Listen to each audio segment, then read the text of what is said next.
ヨーロッパで移住したい国ランキングトップ3に入るポルトガルの旅。月収16万円でヨーロッパでセミリタイヤが可能と言われているこの国は、気候が温暖で暮らしやすく、物価が安いという生活面の利点がある。地方都市、特に海沿いリゾートの美しい港町アルガルベやカツカイスなんかは生活費込みで月15万から20万で快適に暮らせるという話もある。しかも海から取れる新鮮な魚を使ったポルトガル料理が美味しいという食文化の利点もあり、おしゃれなカフェが多く英語も通じやすい。さらに治安はヨーロッパトップクラスでいいという安全面の評価も非常に高い。さらに公立私立インターナショナルスクールが充実していて、子育て環境にも最適と言われている国ということで、今回は娘と2人旅。娘はもちろん僕も英語は全く喋れませんのくせしてツアーは使わず自分たちフリーで動きたい。ただ時代は2025年近未来の真っ只中です。 AI ツールを用いて切磋琢磨しながら娘と2人で旅を遂行していく姿をぜひ楽しんでいただければ幸いです。ちなみに現地に住む日本人とも合流、実際に住んでみてどう感じているのか、その辺もリサーチしていこうと思います。こっちちょっと乾燥機パパ行ってくるからここにいて。無料1時間で乾くかな。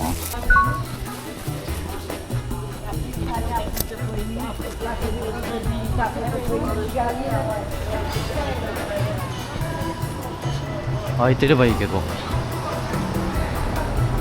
あ、開いてる開いてる。これは乾くわ、こんだけでかければ。わかんない使い方が。海外旅行でわからないのは現地の文字ですね。そんな時はこの Google 翻訳、その土地の言語を選択してカメラ入力をタップし、翻訳したい原文の上にスマホをこのようにかざすだけでリアルタイムで翻訳してくれます。サザンが9ユーロ、高いな。あ、来た来た来た来た来た来た。ヘイシリ、40分測って。長旅で全て外食に頼るとお金もかかるし体調面も不安定になります。自炊も兼ねて旅を遂行していきます。宿はできるだけキッチン付きのものを探すようにしています。いや、めっちゃ綺麗だな。ここに来てチェックアウトしたよ。もうそのまま自動でチェックアウトなの。よいしょ。さあバス停に到着です。10分前になってバスが到着したので、多分これなのかなっていうことでちょっと乗ってみる感じですかね。 It's not this bus. You go to where? Is bus number 10? This is the 16. Okay. 60? 10 where? Yeah, you will see. Okay.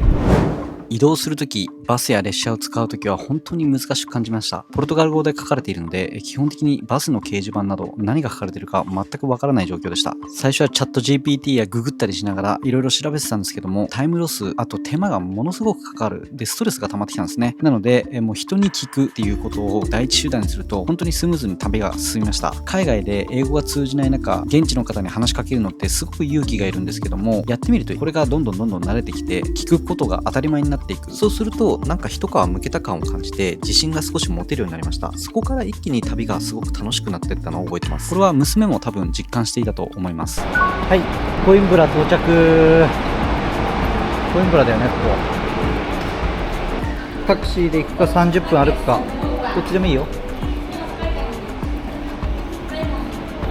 自分で決めて。旅の間、バスだけじゃなくてタクシーの運転に対しても娘は強い恐怖を抱くようになっていました。ポルトガルのタクシーは急発進急停車が激しく、本当に車酔いが激しかった。こういうシーンに何度かこの旅の最中出くわしてて、半ば無理やり乗せたことがあったりしたんですけども、結果として親子の上下関係みたいになって良くないなっていうことに途中からすごく思うようになりました。この時コインブラ到着した時も、乗らないなら30分歩くよっていう選択肢を提示して、どちらがいいか娘に選ばせました。親の本音ではね、やっぱりもちろんタクシーがいいんですけども、娘が歩くって言えばそれに従おうと決めてたんですね。この時思っていたことは、酔ってるから歩く時もっと気持ち悪くなるからすごく悩みました。タクシーで行く？ OK。 なんか住所がちょっと違うみたいで、宿のここまでしか行けないって言われて、そこからちょっと歩くことになりました。多分でも2分ぐらい歩いたら行けるよみたいなこと言ってるんで。大丈夫？お疲れ様。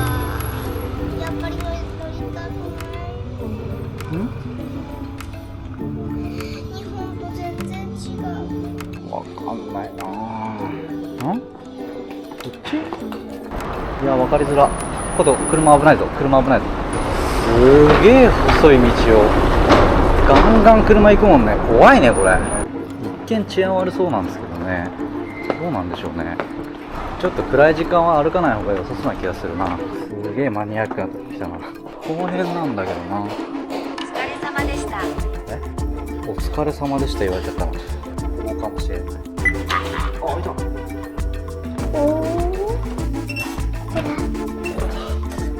お、すごいいいじゃん。お、めっちゃいいじゃん。お、めっちゃいいじゃん。今回の宿は1泊1室60ユーロ、キッチンもついててバストイレは共用ではないタイプのものですね。立地も観光地エリアから近く当たりな宿でした。これ以上安いのを探すとなると観光地エリアからかなり遠くなるということ、あとはバストイレが共用になってくる。ある程度旅慣れしてないとなかなか難易度の高い宿になってきます。子連れ旅にはあまりおすすめできないような宿ばかりでした。平均月収16万円。SNS などで流布されるポルトガルの月収16万円情報。ただ、この情報の正確性に疑念が出てきました。旅の実体験として宿代はともかく外食が高い。ランチでも1000円未満で食べれるということはほぼありませんでした。物価との整合性を検証したいと思い、ポルトガル第3の都市、コインブラの物価の水準を見に行こうと思います。音が行かないっていうから一人で行ってきます。すげえ賑わってる。多分学生の街なんで若い人たちが多いですかね、やっぱね。で、あとおしゃれな人多いですね。人種が相当いろんな一気に増えたような感じです。まあ、ただアジア人は全く合わないですね。うわ、すごい。何これ、カフェレストランって、あ、これだ。これスーパーですね。あ、ナスとかありますね。あるある、結構ありますね。あ、神社もバラ売りしてますね。キロで 4.9 ユーロですよね、これ。生姜1キロ約870円程度に対し、日本の生姜1キロは現在1500円から2000円程度となります。例えばピーマンなんかも1キロで 2.99 ユーロ約520円程度に対し、日本では1000円前後が相場。野菜はポルトガルコインブラの方が安いような印象がありました。あとお酒はもう圧倒的にポルトガルの方が安い。ヨーロッパですからワインがひたすら安いです。あとビール、こちらスーパーボックといって日本でいうアサヒのような立ち位置になるんですね。売上総数が非常に高いビールブランドなんですけども、500ミリ缶1缶230円程度です。ビールは日本と同じぐらいだと思います。あと肉類も牛肉以外はかなり安い。もうこれ 200g 豚バラで 1.63 ユーロだから肉は結構安いですね。逆に魚類は非常に高く感じましたね。このコインブラだけでなく、前回行ったナザレの街でも海沿いに関わらず非常に魚介類が高い印象があります。治安の部分で言うと多分ね、人が全然大丈夫そうなので。ほら、こんにちは。まずベースとして日本もポルトガルも致死犯罪の水準は10万人に1人未満です。日本は世界でもトップの最下位クラスですけども、ポルトガルも欧州の中では低いグループに入ります。数字で見るとどちらも日常生活を普通に送れる安全圏にある。その上でコインブラは直近ではさらに安全な都市と言われています。ポルトガル政府の年次治安レポートによると、ポルトガル全国の地区でもコインブラ地区が犯罪減少幅がトップという報告がある。体感としてはですね、昼夜の中心部は非常に歩きやすい印象でした。この背景には警察の見回り強化、巡回数の増加があるそうです。特に市街中心部や大学周辺、観光スポットで目立つようになったパトロールが抑止効果を発揮した可能性があると言われています。また、コインブラは大学都市であり、学生や学術関係者が多く住んでいる。そうしたコミュニティとの連携や住民意識の高さが見守りの力を育んでいると言われています。ただし、注意すべきは裏路地ですね。やはりこういうところに入っていくと、都会ならではの怪しい雰囲気がプンプンしていました。ちょっと売人みたいな人がいっぱいいるんですけど、大丈夫ですか？まっすぐまっすぐまっすぐまっすぐ。実際にですね、どういるかっていうような感じのことを言われたりとかしたので、やはりですね、基本的な基本対策、人混みでのすり対策とか、夜は明るい通りを選ぶとか、やはり裏の路地には入らないように、そういったことを注意すれば、コインブラは学徒らしい落ち着きを安心して楽しめる素晴らしい街だと感じます。実はこのコインブラはかつてポルトガルの首都だったと言われています。丘の上に大学を抱くこの街はヨーロッパでも屈指の歴史を誇る学問の都です。街を歩くとですね、黒いマントを羽織った学生の方たちがたくさんいらっしゃってですね、なんかハリーポッターを思わせるような雰囲気がありました。ちなみに面白い風習があって、思いを寄せた男子学生のマントの裾を女子学生が歯で噛み切るという習慣が今も残っていると言います。ディニス王の時代から続く習わしで、裂け目の多い学生ほど人気があるという証拠らしいです。すごい抜け感です。いや、すごいな。圧巻の雰囲気ですね。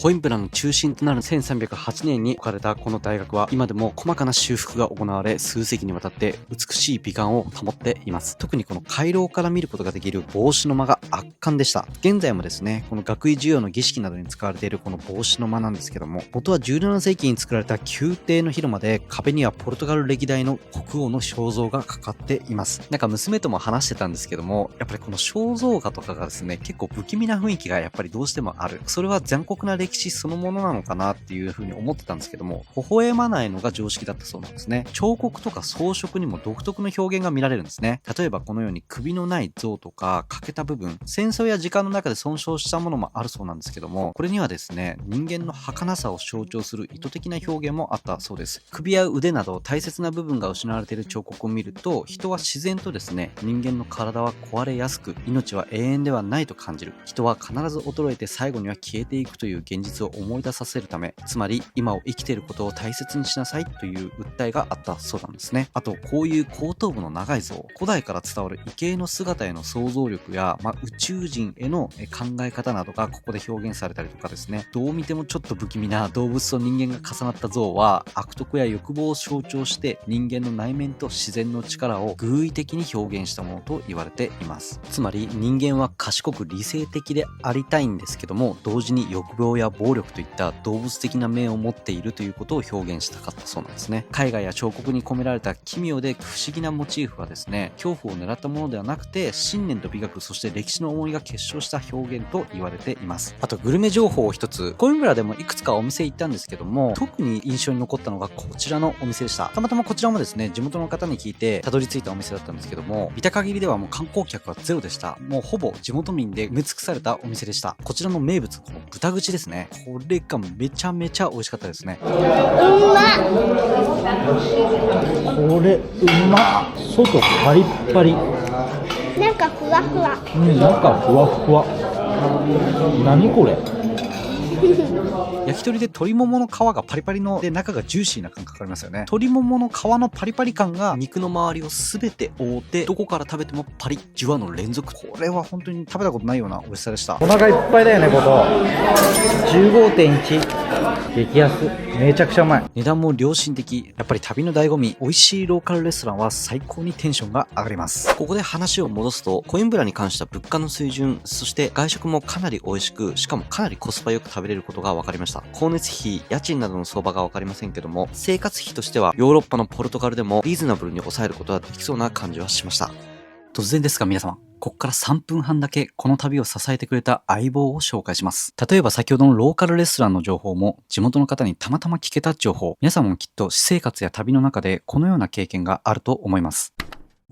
昇龍ってラーメン屋があってな、そこはキャベツ増しとネギ増しが鉄板なんだけど、お前、もやしは少なめだな。油はやっぱ多めがうまいんだ。で、そこから右に出てすぐ左、ちょっと斜め左に入ると、アンダー工事っていう、お前、薄暗い航路地があって、そこを抜けるとチンチン電車だ。いやー、正式には東急世田谷線ね。それで三軒茶屋まで行って、無糖のカツ丼だ。タレは少なめがセコだぞ。で、途中の松陰神社前で降りると、つるっつ日本食屋がある。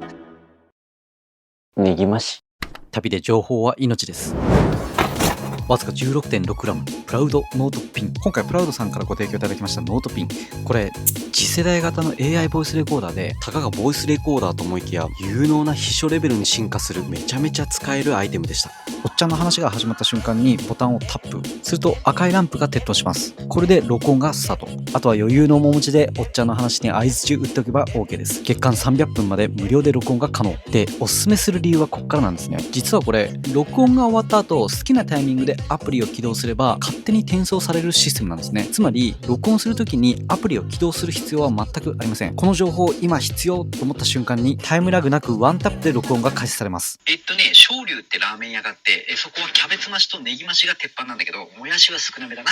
そして録音した音声は2倍速まで早めることが可能。だってそこに行けるとチンチン電車、いや正式には東急世田谷線な。それで三軒茶屋まで行って無糖のカツ丼タレ少なめがこれはうめんだわ。で、この AI スピーチ強化というものがあるんですけども、これによってですね、周囲の雑音を消して相手の声だけ、自分の声だけを浮き上がらすことができるんですね。ものすごく聞き取りやすくなります。なので、例えばネットでズーム会議なんかした時に、パソコンの前にこのように置いとくだけでですね、パソコンから聞こえる相手の声もこの AI スピーチ強化によって非常に綺麗に録音しておくことが可能になります。さらにこちらのボタンをタップすることで文字起こしも完璧にやってくれる。この精度はかなり高いなと感じました。で、もちろんこの文字起こししたものはタップすればクリップボードにコピーされるので、このまま LINE なんかに貼り付けて人に送ることも可能です。で、僕実はですね、これいただいてから日常的に使うほどかなり気に入ってるんですね。これ案件だから言うわけではなくて、これが来たおかげでめちゃめちゃ効率が上がりました。実はプラウドアプリでは最新の AI をモデルにベース開発されてるんですね。この自動適用というもので生成を行うとですね、なんと今録音したものを AI が独自で分析して超わかりやすくまとめてくれます。これほんとすごいなと思うんですけど、おっちゃんが教えてくれたラーメン昇龍のおすすめカスタマイズ、そして昇龍から世田谷線に乗るまでの道のりと世田谷線沿いの飲食店おすすめのメニューと食べ方まで箇条書きでわかりやすくまとめてくれるんですね。僕は動画作るときに浮かんできたアイデアとか構成をメモして紙に書くような習慣があったんですけども、これが来てからですね、ボタン一つでアイデアとか構成なんかをざっくり話して、これを AI に予約してもらうとすごい効率が上がったんですね。例えば学生さんなんかは授業を全部録音しとけば後で予約した時に勉強の効率がめちゃめちゃ上がると思うし、あと会議なんかでも同じことが言えると思います。しかもマインドマップにもしてくれます。で、僕も全然使い切れてないほどまだ機能がたくさんあってですね、話してる人間を識別したり、112カ国もの言語に対応してたり、録音した会話を自動で段落調整してくれるそうです。ちなみに有料版もあって AskAI で会話を分析して相手の気持ちやニュアンスを読み取って次にどう動けばいいか AI が提案してくれるそうです。時代の進歩がえらいことになってるなっていうのをこのアイテムでまた実感しました。最後に気になる人は気になるであろう胸につけるので電磁波どうなんだろうなと思ってちょっと測定したらですね、これ0でした。これはね、かなり評価高いなと僕個人的には思います。期間限定で今だけクーポン使用して最大 25% オフになるそうです。ご興味ある方はぜひ概要欄からチェックしてみてください。では本編に戻ります。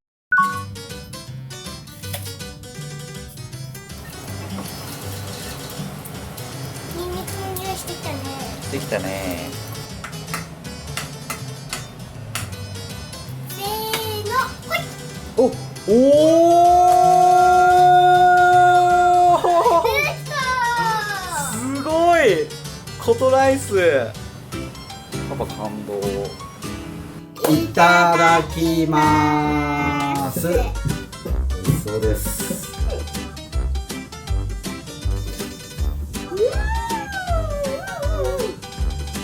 おいしい。めっちゃ美味しい。めっちゃ美味しい。めっちゃ美味しい。卵の焼き加減最高だわ。ありがとう。おいで、ここ入ろう。あ、危ない。お姉さんがある。ここ危ないよ。Thank you very much. Thank you very much. Come on in. あ、OK. Thank you. Obrigada. Veio. ありがとう。Obrigada. Thank you. おー、久しぶり。よっち。元気してたか。おい、久しぶりじゃん。めっちゃ久しぶり。おー、リオゲイ大きくなったな、おめえ。ということで今回合流を果たしたのはこの男、よっちよっ。実は僕の30年来の幼馴染でして、なんとポルトガルに移住してるということで今回このコインブラで合流を果たすことになりました。本当に移住したんだね、ポルトガル。そうだよ。すごいね、あなたたち。しかもなんと車持ってる。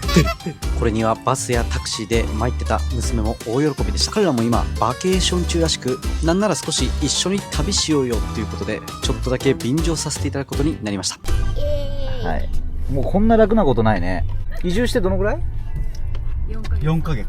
4ヶ月。4ヶ月で車ゲットして、ちょっとこっちのポルトガルの運転が相当難しいなと思ってるんだけど、どうなんでしょう。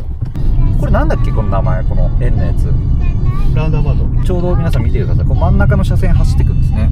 で、今こっち側から車来てるから、これ車を来てるのタイミングよくこう入っていくわけでしょ。で、今度は右に。で、右側に寄ると。で、こっち側もしっかり見ながら、右側に寄って、曲がるところで曲がっていく。で、これをカーナビを見ながらやらなきゃ。これさ、入れてくんないでしょ。入れてくんないね。入れてくんないね。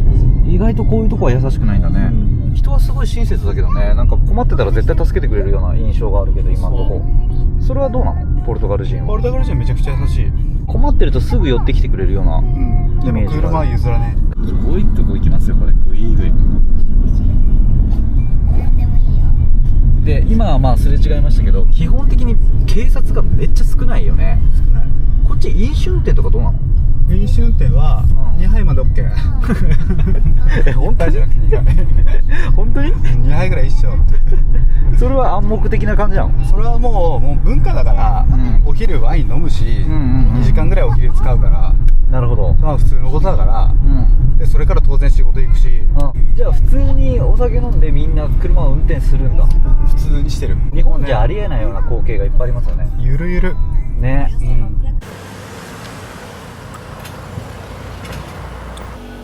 リッター300円。リッター300円もすんの？ 300円超えてんじゃないかな。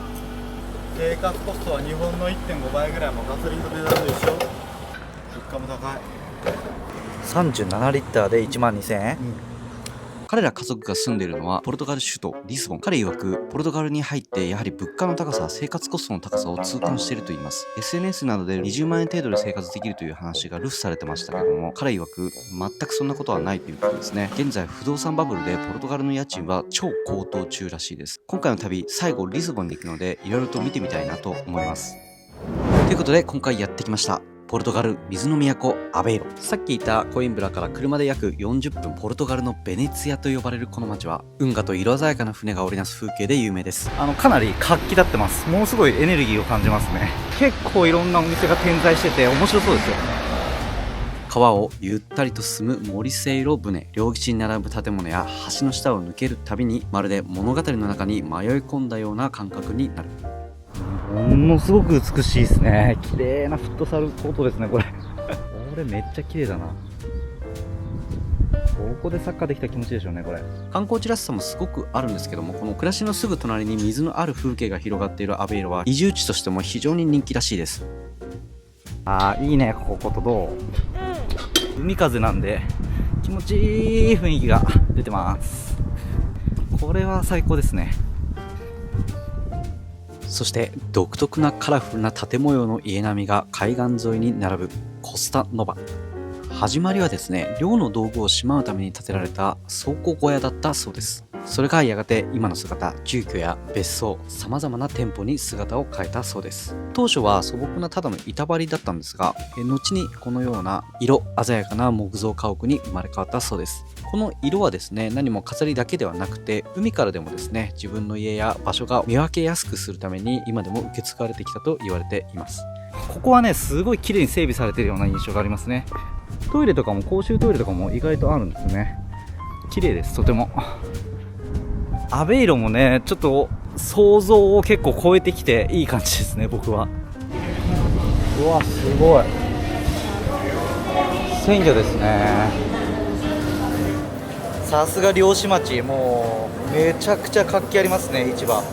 生きてますね、まだ。キャン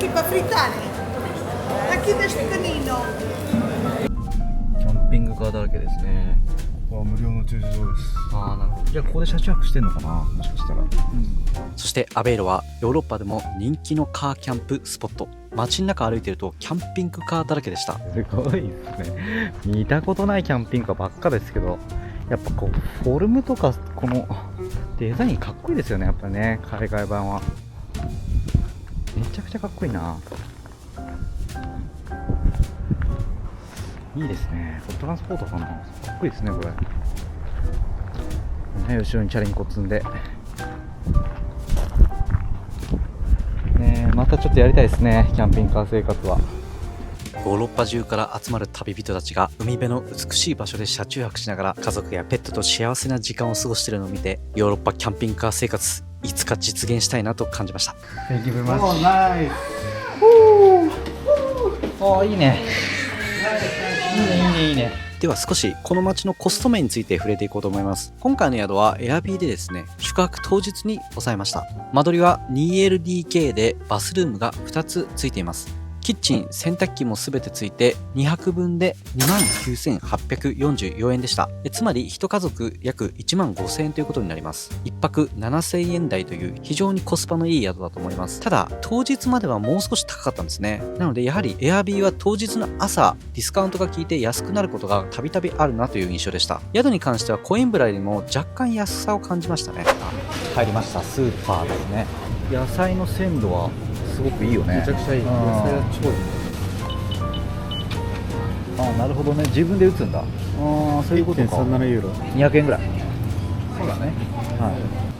こっちはこれが得意ですよね。このタラの塩漬けっていうんですかね。もうすごい匂いです、ここ。これがね、こっちよく見ますね。もうほら、全部塩漬け。タラですね。で、魚介はねやっぱちょっと高いんですよね、なぜか。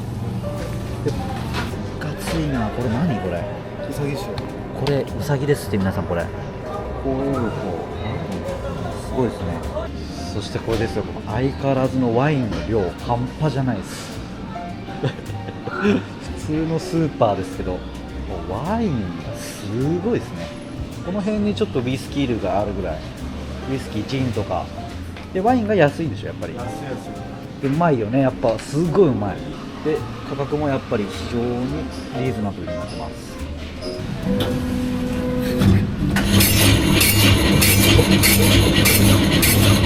便利すげえ便利。こういうとこはやっぱ全然違うね。そんなないもんね。ないよね。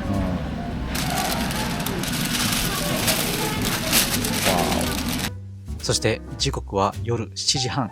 それでもこの明るさなんですけども、店舗や街灯の光によって街はオレンジ色に染まっていきます。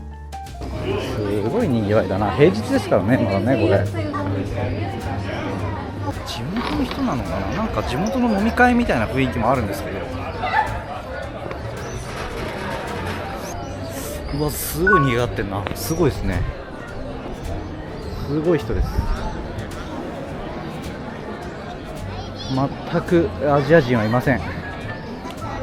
そんな中伺ったお店がこちらのポルタ・トレタ・エ・セイスというお店ですね。ちょっとローカル寄りらしくて、地元の人も足を運ぶレストランだそうです。で、ここで食べたのがこのブラックパスタというやつで、イカスミを練り込んだ黒い麺なんですけども、味わいが本当に深くて旨味がギュッと詰まっている。これはですね、一度大絶賛していました。そしてもう一つ衝撃的だったのがこちら。クラフト焼きのマグロと読むらしいんですが、表面にね、ごまをまぶして香ばしく焼き上げたマグロにですね、トマトソースがしっかりと絡んで、さっぱりしながらもコクがあってですね、魚介なのに赤ワインにものすごく合うんですね。お会計が17,000円程度でした。決して安いお店ではないですが、非常に美味しくいただけたお店の一つです。そしてもう一つ伺ったのがですね、こちらのテルトゥリアというビストロになるんですけども、伝統的なポルトガル料理をベースに地元の食材や海洋料理ですね、これをうまく取り入れたメニューを出してくれる、カジュアルで居心地のいい空間でして、ローカルっぽさも非常に感じられた場所でした。で、屋外席があってですね、サービスもかなりフレンドリーな、子供たちも非常に喜んでいたんですけども、ここでですね、ポルトガルでは非常にポピュラーでみんなに愛されている料理というのがこちら、フランセジーニャ